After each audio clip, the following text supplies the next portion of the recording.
Very pleased to welcome you to the last Psychosocial Wednesdays of 2021 with Roderick Main. We actually have our schedule. I won't read it out to you, but we have posted our schedule for 2022, which we've just settled lately. And perhaps I'll put it in the chat for anyone who's not on Facebook or in any of the email groups. And so we're very, very pleased to have settled that. And well, we'll continue. In any case, it's a real honor to welcome Roderick Main, who is a professor at the University of Essex. He's both in the Department of Psychosocial and Psychoanalytic Studies, the department with which a lot of us are familiar, and some people have actually studied here. But he's also he's the director of the Center for Myth Studies, pardon me, reading badly here. A number of books, a lot of publications, a lot of brilliant work. His most recent books are the two co-edited volumes. One is Holism, Possibilities and Problems, that was 2020, and the other is Jung, Deleuze, and the Problematic Whole, which was 2021. So we're very pleased to have him here today to talk about Jung, Weber, and the unio mystique. So welcome, Roderick. Yes, thank you very much, Paul, for that introduction, and thanks to everyone for coming. It's nice to see many familiar faces and friendly faces. I hope you remain friendly by the end of the evening. I'm going to share my screen. Let's just see if I can do this. Is that working? Hang on a sec. Is that working? Yes, yeah? It looks fine. Good. Okay, so I'm going to speak for maybe 20-25 minutes. We're using this sort of a few slides and then stop so that we can have some discussion. I'm going to talk about Jung, Weber, and the unio mystica, and I'm going to suggest some perhaps slightly unlikely points of comparison between Jung and Weber, and the significance of those points of comparison for a Jungian variant of psychosocial studies. As far as I know, Jung and Weber didn't have any direct contact. In fact, there's very little sort of overlap between them as far as I'm aware. The only thing I do know of, Weber never seems to me to have referred to Jung, and Jung never really, I don't think he ever refers to Weber, but he did have respond to one letter from a student of Weber's, Kurt Bracig. Bracig wrote to him, and Jung replied 7 years after Bracig originally wrote to him, and he started his letter by saying, declaring, "I have no sociological intentions whatever." So the prospects for an engagement between Jung and Weber are perhaps not very great. And Jung has widely been sort of neglected by social thought, social theory, largely on the grounds of his perceived mysticism.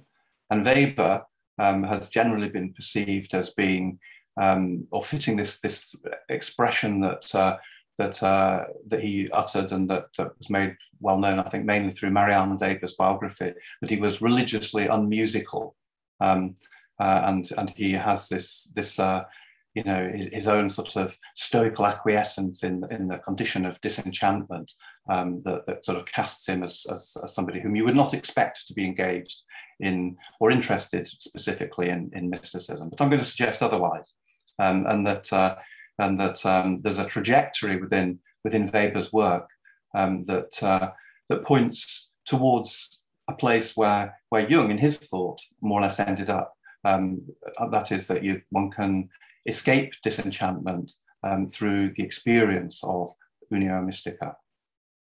So that's the sort of provocative proposition of this talk.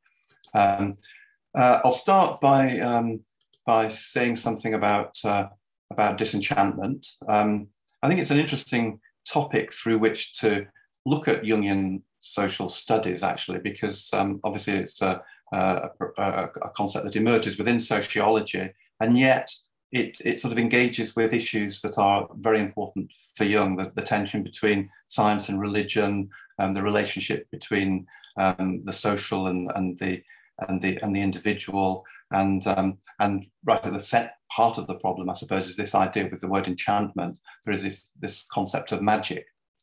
Disenchantment is the sense of the loss of magic. So it's a concept that has a lot of promise for looking at psychosocial thought in relation to Jung. Weber, famously in his lecture Science as a Vocation, delivered in 1917 in Berlin. I think it was Berlin. Oh no, it was Munich, I think, wasn't it? He said that the fate of our times is characterized by rationalization and intellectualization, and above all by the disenchantment of the world. What he meant by disenchantment was a process of the sort of increasing sort of removal of magic from the way in which people view the world, think about the world within religious thought, and the sort of condition that comes about as a result of that, of rationalization and intellectualization, in his view. And this concept has been recently quite neatly sort of had its philosophical implications teased out by the Swedish scholar of religions, Egil Asprem, in a splendid book, The Problem of Disenchantment. And he points out that Weber's notion of disenchantment implies three principal notions: what he calls epistemological optimism, the idea that everything that can be known, that it can be known only really through empiricism and reason. So that if there seems to be a mystery, that mystery, as far as it can be understood through empiricism and reason, through science, basically. So the implication of that is that there is no genuine mystery in the sort of sense in which one might think of mystery. In Weber's own terms, there are no mysterious, incalculable forces at play. The second point that Asprem extracts from the notion of disenchantment, as Weber writes about it, he calls axiological skepticism. And that's the notion, coming all the way from David Hume, that you cannot derive values from facts. Science, empiricism and reason, science can tell us facts about the way the world is, but they can't tell us what value those facts have, or if they have any value. So science can tell us nothing about meaning, about the meaning of the world, or the meaning of any actions, and so on. It implies, in fact, that there is no inherent meaning in reality to be found. The third implication, which Asprem calls metaphysical skepticism, is the idea that the world that's disclosed through empiricism and the empirically accessible world is the only world accessible, and there's no way of relating to any metaphysical reality. There's no relation to any spiritual or divine reality. This is the third implication. Take those implications together, and they also imply something for the relationship between science and religion. That for Weber, you can't have religion without sacrificing the intellect. In other words, there's no way in which you can what science and intellectual activity indicates, it does not support religion. So if you want to have religion, you have to sort of step aside and sacrifice your intellectual capacities, if you like. So that's what's implied by disenchantment. Obviously, Weber was well aware that there were positive aspects to this. Science, technology, obviously have been enormously important and have led to levels of economic prosperity which were unthinkable in previous ages, and enhancements of lifestyles in so many ways, so many things that nobody would really want reversed. But it also has lots of negative consequences. For Weber, it encases us in what he calls the iron cage of bureaucracy. It turns us each into a single cog in an ever-moving mechanism. It leads us towards what he says in another essay, is a polar night of icy darkness and hardness. This is rather a grim prospect, and Weber is not happy about it himself, but he doesn't see any alternative to just sort of grinning and bearing it. And he talks about the need to bear the fate of the times like a man, he says. So that's kind of his moral stance, as it were. He says there's no, with his principle of axiological skepticism, that there are no values that are that emerge from facts, but his own value is this kind of heroic, stoical manliness in bearing up to the sort of meaninglessness of reality.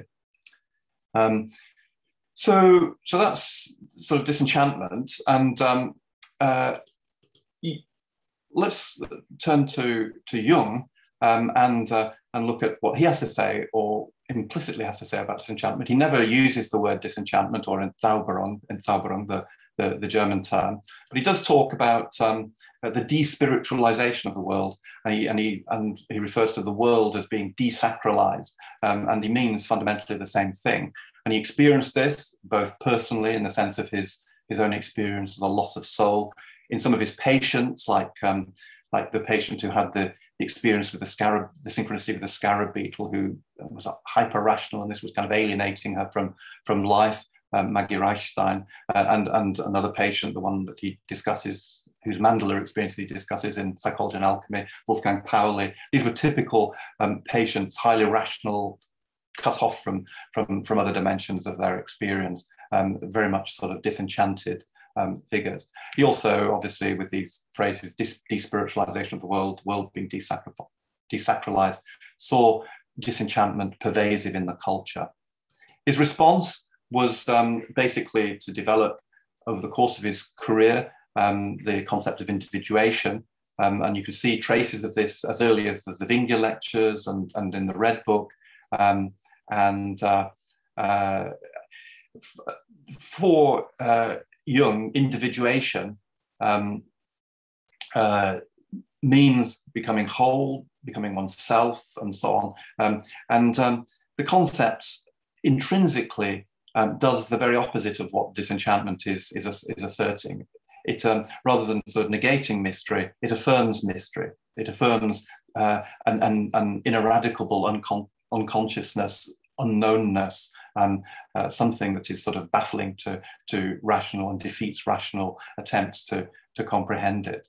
With his concept of archetypes, he's identifying a core of in the multiplicity of experience that is fundamentally about the meaning of those experiences. And in his essay on synchronicity, the third chapter, he's talking about how that meaning is not something that we just project onto the world, but in some sense is, as he puts it,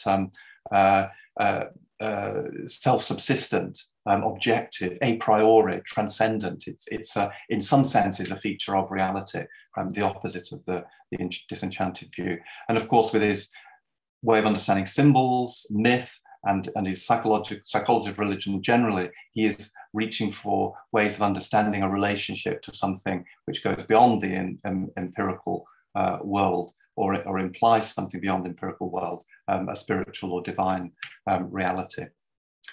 Important to note that for Jung, individuation is not, and what it does, is not simply a sort of negation or a rejection of disenchantment. Rather, disenchantment is enfolded within individuation as part of the process. I mean, I won't go into it in detail, but if one thinks of the sort of process of individuation as it's sometimes discussed, involving a sort of a maternal phase of sort of identification with objects, and a sort of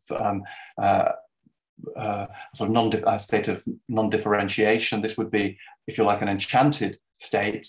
Then, as one sort of matures and differentiates oneself from the kind of the maternal world, and enters more the paternal world, there is a sort of an increasing differentiation and an implicit disenchantment, and then the individual phase or stage of individuation would be an attempt to reconnect with the world from which one, in this sort of paternal stage, had been alienated or distanced, but re-engage or on a sort of higher level or in a different way, where one's more participatory rather than an identificatory relationship.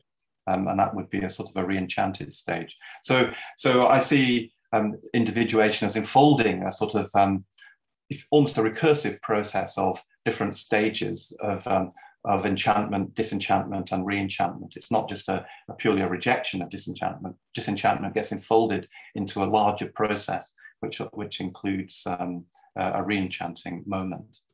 And in Jung's latest work, his latest discussion of individuation in Mysterium Coniunctionis, where he discusses individuation in relation to the three conjunctions of Gerard Dorn, it becomes clear that this culminates in an experience which he calls the unio mystica. It goes through the unio mentalis, which is where mind unites with spirit, and then a second phase where the mind and united mind spirit reunite with the body in its world, and then the final stage is where the united or integrated mind spirit body unite with what he calls the unus mundus, borrowing Dorn's term, a sort of world of potential, what he calls the sort of ground of empirical reality. And just to make clear that although this is a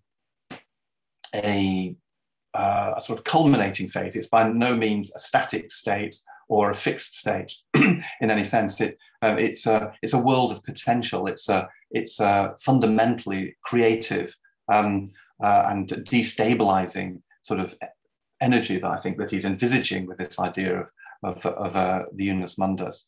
And I've sort of also mentioned there that it may be a kind of fractal in the sense that it's not just about a sort of, involving the totality of oneself in relation to the totality of the world. It's not just on that grand scale, but may also operate on a sort of smaller scale in relation to individual kinds of experience, like, individual dreams or individual moments within a process of development. But yes, that's something we can discuss if necessary, if anyone's interested. So Jung has this sort of, so basically for Jung, in a nutshell, individuation is his response to disenchantment, and it culminates in this experience in his thinking of mystical union, unio mystica. If we now turn to Weber, I'm drawing what I say here, which sort of contradicts the sort of common image that a lot of people have about Weber. I'm drawing on Jason Josephson Storm's recent book, The Myth of Disenchantment, another splendid book on the issue of disenchantment. And he in turn draws on Joachim Radkau's biography of Weber, which include, he had access to lots of information that previous biographers didn't, letters and dark journals and this sort of thing, and uncovered a lot of information which had been sort of forgotten about conveniently in previous discussions, in particular Weber's widow, Marianne's early biography of him, which sort of set the image of Weber for a few generations. Anyway, what emerges from this is that Weber had an intense interest in mysticism. Around 1913, interestingly, around same time that Jung began to work on some of these things, he was studying Asian religions, Chinese and Indian religions in particular, as well as so enhancing his knowledge of Western mystics. And he was looking for, he published The Protestant Ethic and the Spirit of Capitalism, in which he sort of saw the sort of Puritan and ascetic form of religion, of Puritanism, and how it had led to capitalism and to disenchantment, or had been bound up with disenchantment. He found in the Indian and Chinese religions different forms of development which hadn't sort of gone this path of disenchantment, and this sort of greatly interested him. He also, interestingly, associated with quite a number of contemporary mystics, the poet Stefan Gjorke, the charismatic poet, the irrationalist philosopher Ludwig Klages, about whom Paul Bishop recently wrote a splendid book. And Weber spent a couple of summers, I think it was summers anyway, periods in 1913 and 1914 at the this community on Monte Verità near Ascona, in southern Italy. And this community was about as alternative as it got in for the time. It included all sorts of mystics and self-styled sages and this kind of thing. And for example, the Ordo Templi Orientis, the sort of magical order that Aleister Crowley would eventually become associated with. They used to sort of gather there and so on. So he went there as a kind of spa to recover his health, but he mingled amongst these people living these very alternative lifestyles. Weber had, so he was interested and exposed and deeply influenced, but he also seemingly had personal mystical experiences. The letter to Ferdinand Tönnies which he wrote in 1909, in which he said that he was religiously unmusical, and that phrase was famously much quoted. He went on to say, to emphasize that he said, I am neither, that said, I am neither anti-religious nor irreligious. If you're not irreligious, in some sense, that means you're kind of religious. So that was an interesting statement. And he also, in a later letter, said to Tönnies that, within a month of the first one, that I must experience these mystical states to understand their consequences. He was keen to understand mysticism experientially. And he also said that having not had mystical experiences made him, in his own eyes, a cripple, a mutilated man. In other words, he thought it was essential in order to be a whole human being, a sort of wholesome human being, to have mystical experiences, or at least that's what he said implied in this letter. I'll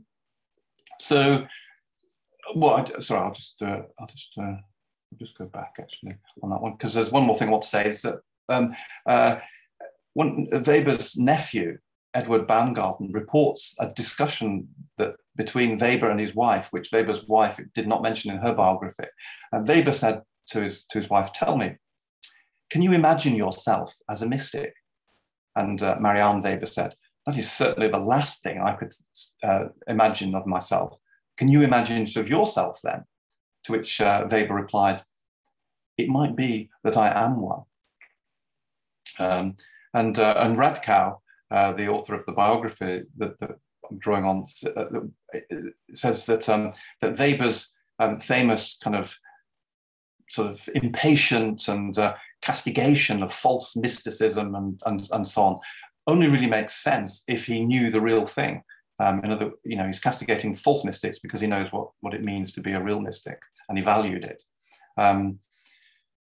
So Weber had an interest in mysticism. He had a positive evaluation of mysticism. He referred to mysticism as the pinnacle of religious experience, as not just a relic of the past, but as a living possibility, as the last means of accessing the transcendent God that had been expelled by reason, and as we've seen, as a condition for wholesome being.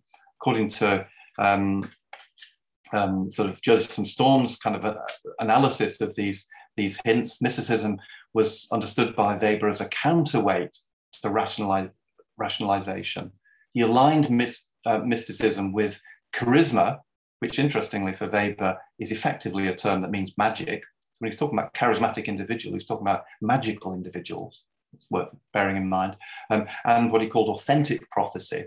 So he aligned mysticism with those against all these other things which are typical of the disenchanted condition: alienation, bureaucracy, routinization, and intellectual hyper-specialization.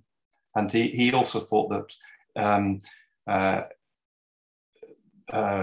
mysticism might be mysticism might be compatible with empiricism, as contradicting the view that science, his own view, as expressed in the Science as a Vocation essay, that science and religion were incompatible. So science and religion, perhaps mysticism and science, not so incompatible, it seems. And finally, Joseph Storm concludes, mysticism might, for Weber, have been seen as a way out of disenchantment. He suggests that Weber saw mysticism as part of a higher order synthesis of disenchantment and enchantment, that would constitute a new prophecy or religion. And if you remember, if you've read and remember in Science as a Vocation, at the end, Weber does conclude with a kind of, waiting, this sort of attitude of waiting for a prophet or whatever. And it seems like he's just talking rhetorically, let's turn our attention to the tasks of the day and so on. But it seems in the light of some of these other comments that it may have been more than just a rhetorical expression. So to sort of wrap it up, for Weber, he intimated that mystical union, unio mystica, could provide a way out of disenchantment, although it seems that he didn't believe in its actual possibility in present conditions. He died, as I said, in 1920, quite young. I think he was only about 56.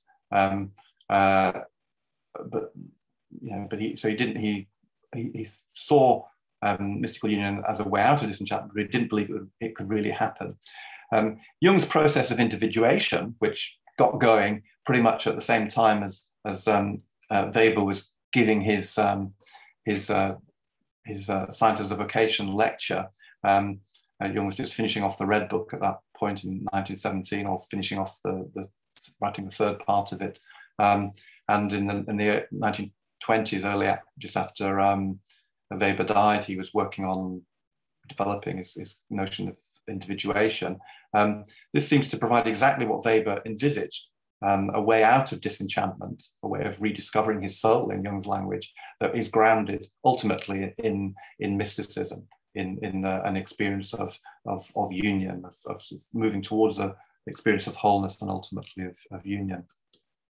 And of course, whether Weber would have accepted Jung's particular prophecy is another question.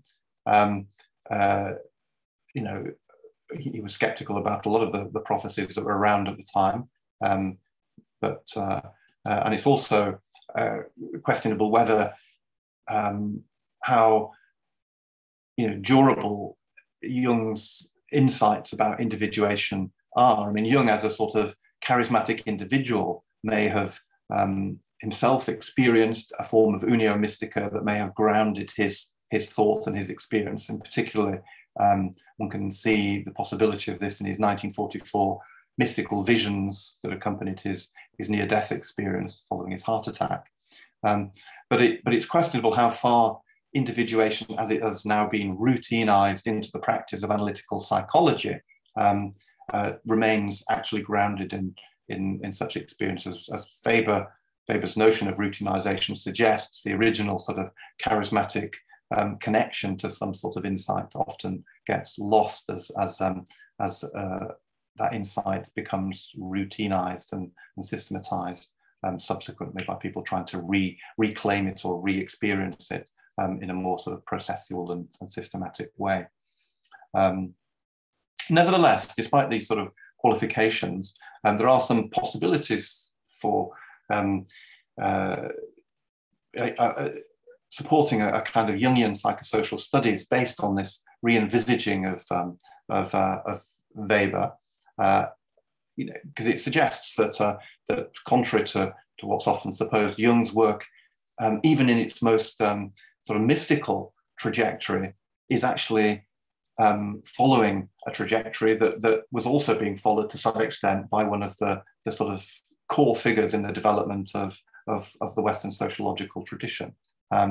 So such an approach would take account what such a form of psychosocial studies would be able to do, would be to take account of genuine mystery, inherent meaning, and possible relationship to trans-empirical realities in its consideration of psychosocial phenomena. It would also presuppose that human agents are deeply interconnected amongst themselves through this sort of unitary nature of reality that is presupposed in the unio mystica experience, and are intrinsically transforming towards some form of self-realization or realization of this sort of wholeness or unity. And insofar as those human agents themselves are what the social systems are built out of in some way, then this interconnectedness and tendency towards some form of self-realization may also characterize social systems.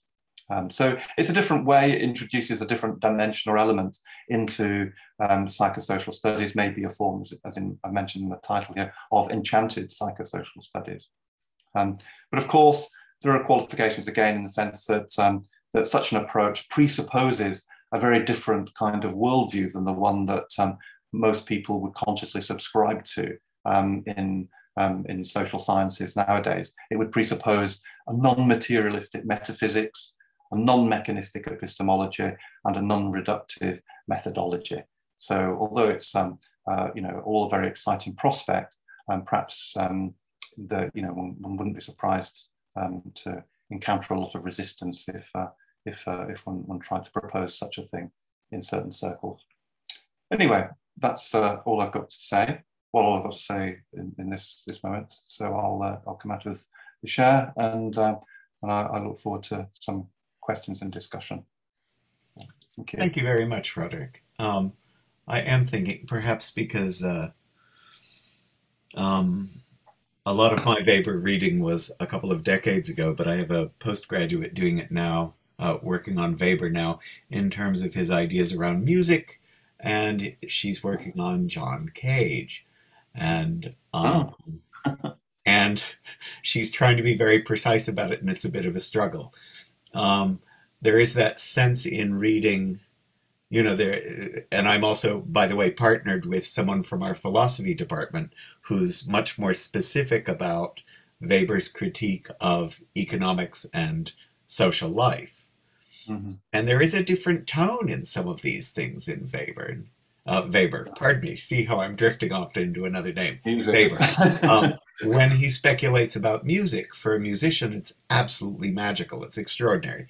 The specifics aren't really there, but that's okay. You can see what he's talking about. He's talking about rationalization, which would be very clearly a problem developing in music, but also where does one create sort of magic? It is a symbolic magic. I don't know if you would want to make a distinction there, if there's even room for a distinction. But that sense that Weber, pardon me, why am I doing that? Because I'm a musician. Weber will parallel Jung in some of these. I'm almost thinking mostly about their intuitive natures. Mm-hmm. They will tend to look at these large fields and interpret them contingently and rather fluidly, right? Mm-hmm. So there is a tendency for both of them to be largely, and in the long run, open to things. Mm-hmm. Which seems to be one of the big discussions, one of the big battles, because, of course, many people receiving their work will then pin it down more. Yeah. Well, I think that's probably what happened in Weber's case, isn't it? That Marianne Weber's biography, which sort of presented a certain image of him, was very influential, and in particular seemed to, and Talcott Parsons and others who sort of were very influential in presenting the image of Weber seem to have sort of highlighted certain aspects of him, and at the expense of perhaps others that seem to be being reclaimed by this work of Radkow and Josephson Storm. And so it's I think there would be a lot. I mean, there seemed to be a lot of ambivalence in Weber about these issues. So it's not a sort of cut and dry case of him having this sort of secret self, which was his real self. Or of course. It was I think it was ambivalence, but an openness, as you say. I think that's a nice way of putting it. That seems to have been narrowed. But I think if one opens it up again, then one finds that the kind of way of thinking that Weber had as one of the originative social thinkers was open to these sorts of things, was open to them, and found them to be tremendously important. And there are credible signs that he would have attached an importance to them, not perhaps not quite as much as Jung, but certainly moving in that direction.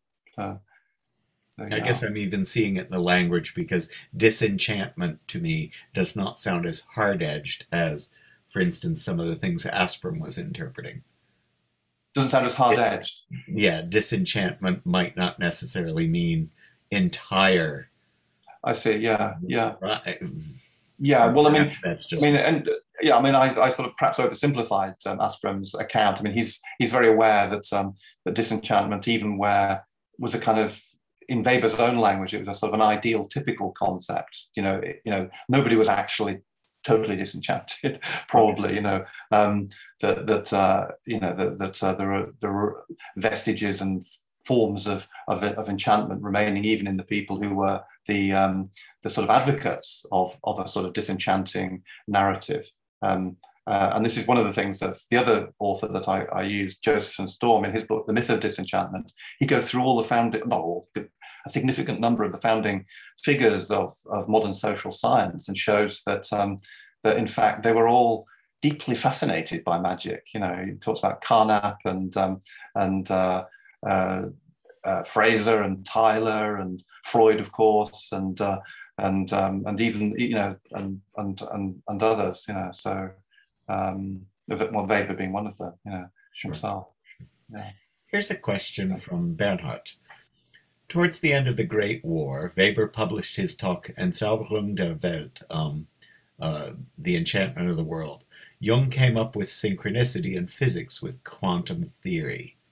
That seems to me like some sort of synchronicity itself, about putting mysticism back into nature.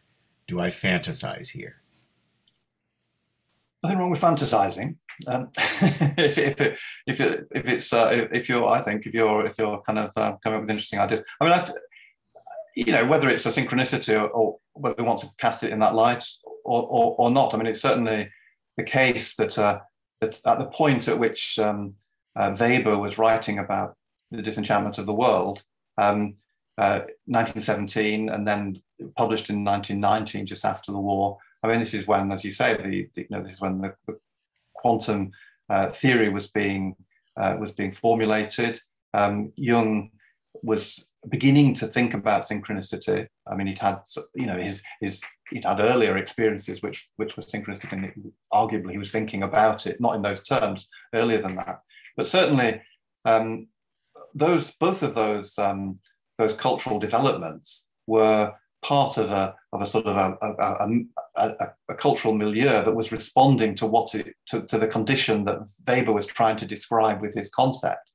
And another sort of aspect of this is that there was a lot of in the same period there was a lot of holistic thought in lots of disciplines, in physics, in biology, and in other psychologies.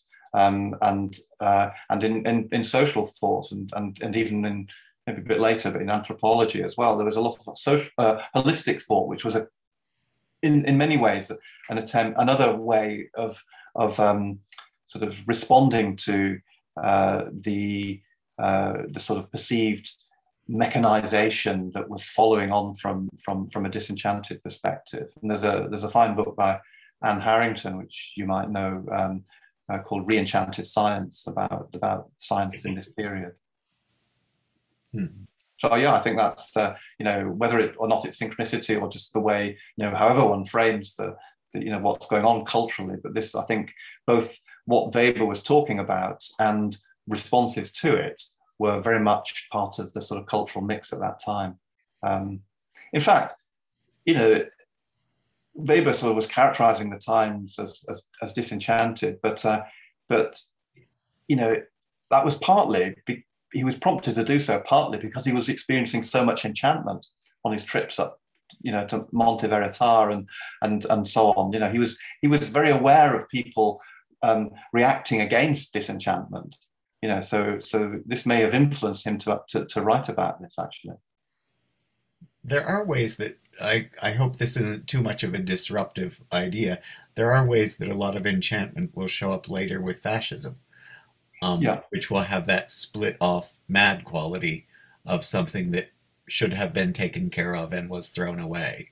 Yeah. I don't know if that's much too dense to get into, but that will well, it's an important aspect of this for sure, because there was there are associations of holism and re-enchantment and so on with with the political, those sort of political questions. And there's been plenty written on that. In fact, Anne Harrington's book is largely about that. Okay. But one of the things that she talks about is how, whilst that's true, that there were people who appropriated some of these sort of re-enchanting and holistic narratives as a way of advancing certain kinds of fascist political agendas. There were also people who used the same ideas in completely contrary ways, much more sort of progressive forms of thought and so on. So it's a very complex picture, but certainly that's part of the picture. Yeah. Here are questions from Juliana Tanculescu Popa. I'm not good at Romanian. I'm impressed with myself there. She has two questions. Let me see how that goes. What connection could you see between mystical ways of seeing? What connection could you see between mystical ways of seeing the reality and magical thinking? And then she also said, do you think children have more access to enchanted reality because they may be more in connection with less rationalization? Well, in relation to the second question, I think children do have more access to an enchanted reality. But as I was trying to say, I think in Jung's view, an enchanted reality is a reality that is not necessarily a very mature reality in itself. Enchanted is, one could associate that with a kind of a maternal stage of development where one is kind of contained and nurtured and not really sort of independent and so on, was sort of identified with with one's environment, with the unconscious and so on. So it can be very enchanting, but not very, there is a need for disenchantment to sort of to achieve a disenchantment, to achieve independence and so on, a developmental need for that. So children probably are more disenchanted, but I think the kind of re-enchantment that is indicated, or the cultural need for which I think Jung was pointing, is something that occurs after a sort of naive enchantment has been disenchanted, right. and then that leads to its own benefits, but also its problems. And then there is a need for a sort of a more mature rediscovery of enchantment, in which one remains kind of conscious and discriminating and so on, and not just sort of naively identifying with things. So I mean, that would be my answer. Sorry, I forgot the first part of your question, Juliana. What was the first question? Her first question was more a connection between a mystical way of seeing reality and magical thinking. Magical thinking in the sense of sort of wishing things to be so, and sort of in the sense in which sort of wishful thinking sort of sense. Well, I mean, again, I would sort of put it in the same sort of perspective, that there is a sort of naive form of enchantment which might well be, express itself as magical thinking. But then there's also a more mature form of re-enchantment, which has sort of enfolds a sort of a critical perspective, and is of disenchantment, as it were, and is looking to rediscover in a more conscious way that sort of animation and so on, which one might have experienced in a naive way, in a sort of which children might more readily experience. Yeah. Some comments by Dennis Merritt, which you'll pardon me, Dennis, I will shorten slightly. It's my experience that the loss of the mystical comes with the loss of the sense of the power of the symbol and how to work with it. It seems that Weber probably had a strong sense of the mystical in order to be so critical and negative about the rational, hyper-intellectual, etc. I think that sounds true to me. Sounds right to me, that in the power of the symbol, I think that's one of the major forms in which Jung tried to to effect a re-enchantment, if you like, because the symbol for Jung as something that is partly known, partly unknown, partly conscious, partly unconscious, partly sort of empirical and partly trans-empirical in a sense, is you know, it's sort of trying to bridge those two worlds, trying to sort of retain its ground in the reality we know, but also be aware of something else. So I think thinking in those terms, the ability to think in those terms, is a very important part of what the notion of going beyond disenchantment would be about. And I think it is perhaps the literalization that attends a lot of thinking in terms of purely empirically and in terms of pure facts and so on, that involves this loss of the ability to think in a complex symbolic way that reinforces the experience of disenchantment. So I mean, I don't know if that sort of addresses what you're getting at, but it's I think that's a good way to put it. Certainly, I would see Jung's thinking about symbols as being central to his attempt to address this problem. I do have another comment from Doug Hill, and then I know that both Barbara Miller and Shmuel Bernstein have raised hands. Today I was going to only do questions through the chat, though frankly I don't need to be rigid. We can change that. Barbara, if you'd like to put your hand up again. At the moment, I think, if you'll pardon me, I'll go to Doug Hill's comment. I think you're correct that Weber never saw the possibility, present or in the long run, of mystical enchantment on any broad scale. The closest he ever got to mystical experience in his own life was through the sexual breakthrough he achieved late in his life, through his affairs with Elsa Jaffe, especially, and also a second lover. Those relationships loosed a great emotional as well as physical breakthrough for him after years of sexual inhibition in his marriage.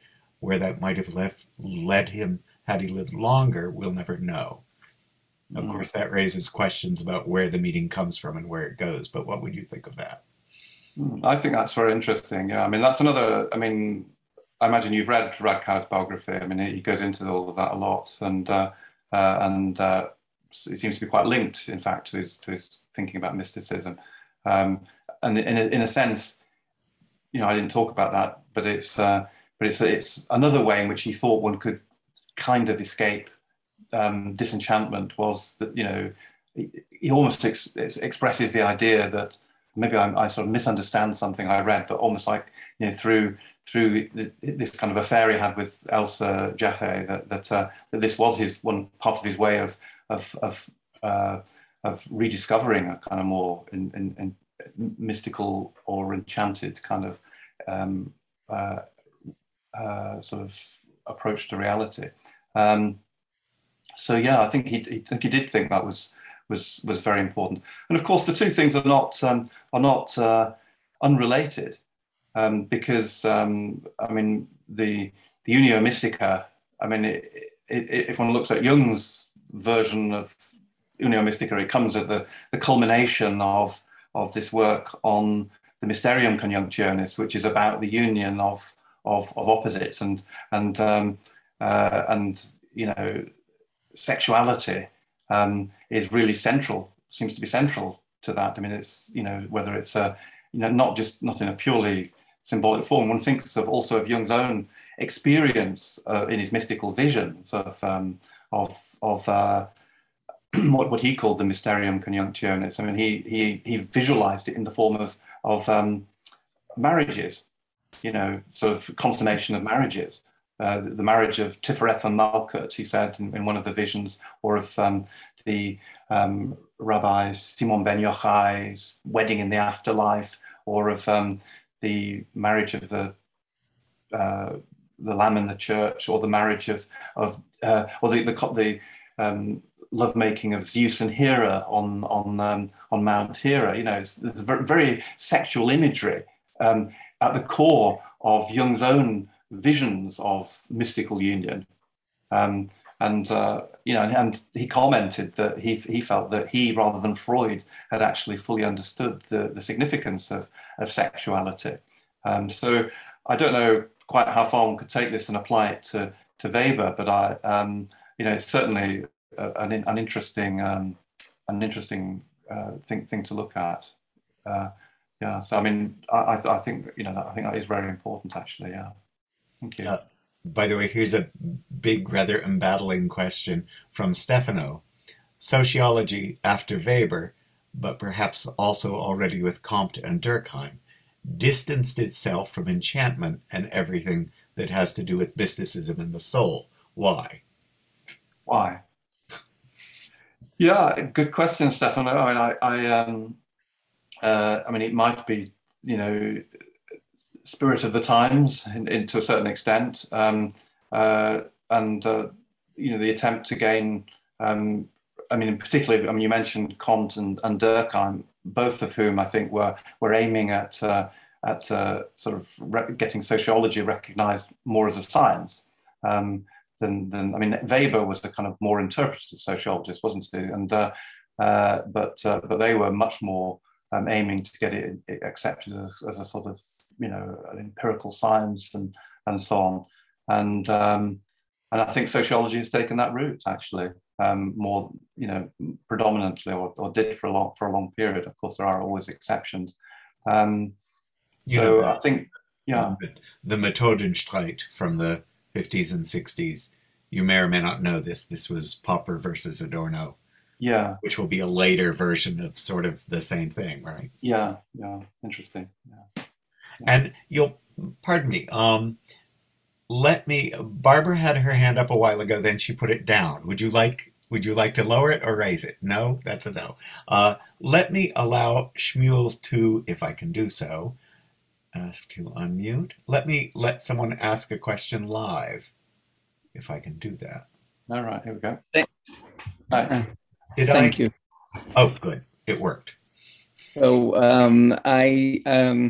in your presentation, I saw from enchantment, mother realm, to disenchantment, father's realm. And it reminded me, Erich Neumann summarizing is a map of development from the origin and history of consciousness, away from mother's world toward the father's world. Yeah. So this is to do with development. Yeah. I mean, that's exactly where I got it from, actually. I mean, it's basically a sort of a version of what he said, and then the final stage, which I called individual here, is his centering stage, isn't it? That he talks about after that. So that the way Neumann gives, he sort of does, I was explicitly referencing that. So I think that's how I would think about it. Yeah.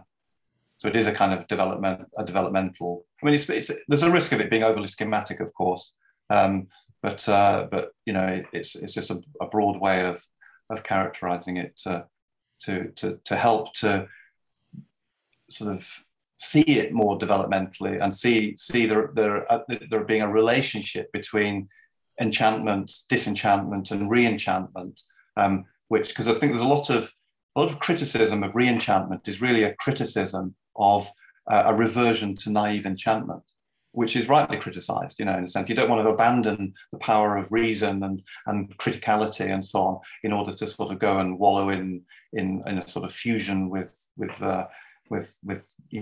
whatever, one wants a more mature relationship, if you like, in which the critical, what's been achieved through disenchantment is in some sense included, and yet when one's able to recover this sense of animation and spiritual reality and mystery and meaningfulness and so on. Yeah, when we are mature and disenchantment and more related to the father's world, we still need some regression sometimes, but not full regression to psychotic, to mother's realm back. But we need it vacations and some delightment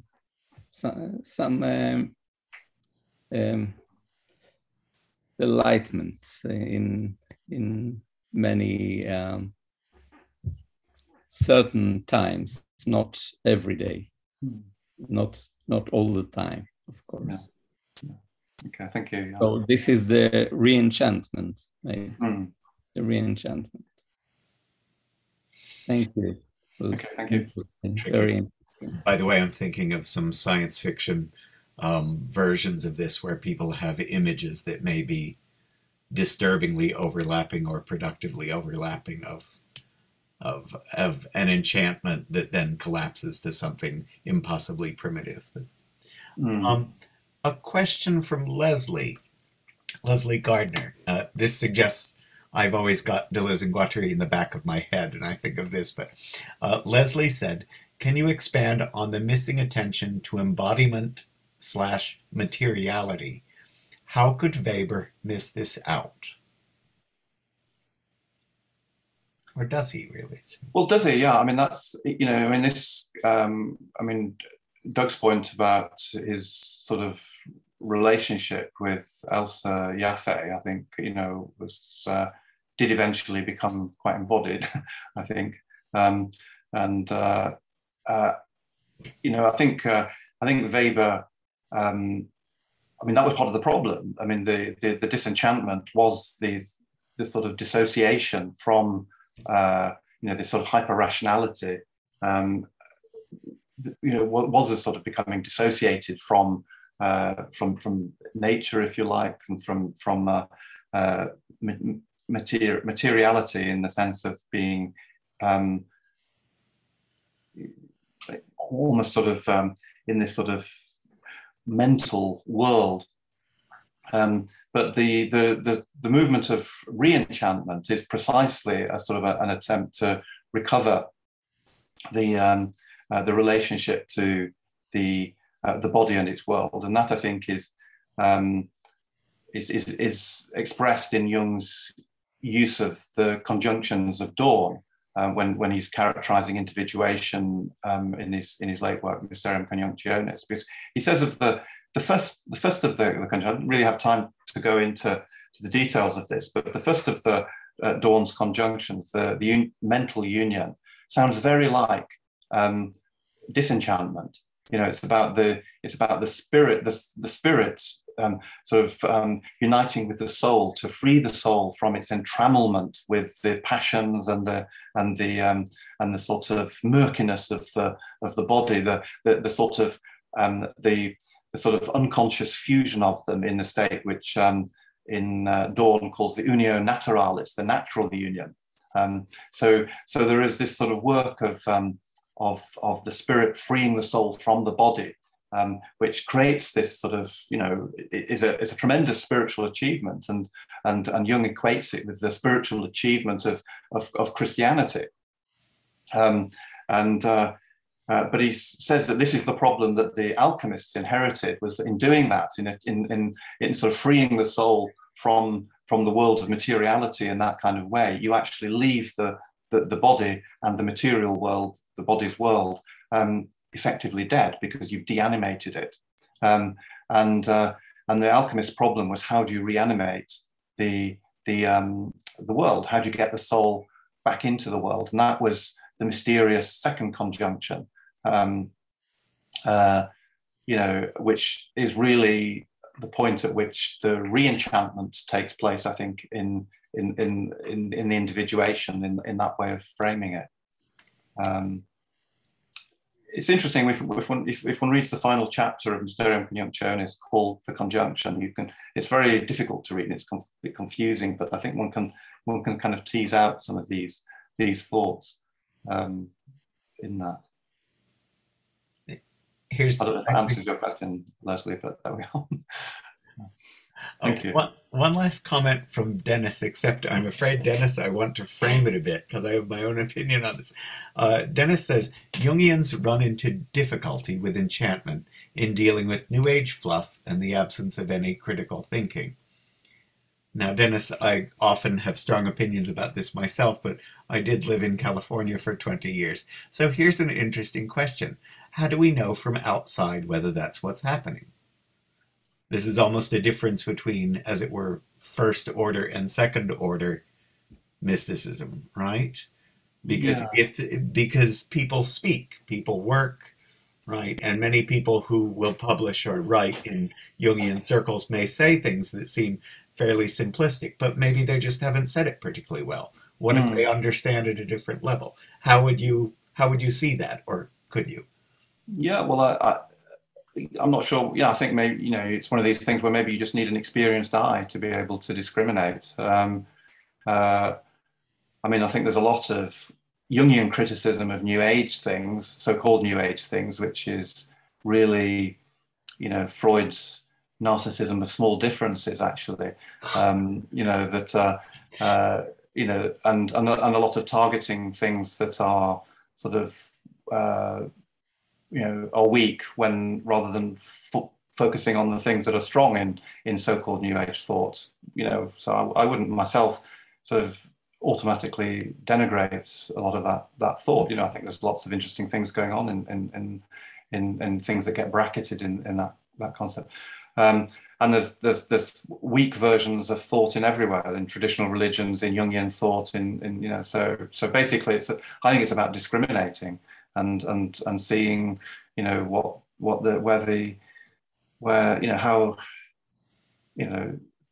testing it out, in terms of being, engaging with it critically and testing out what people are saying.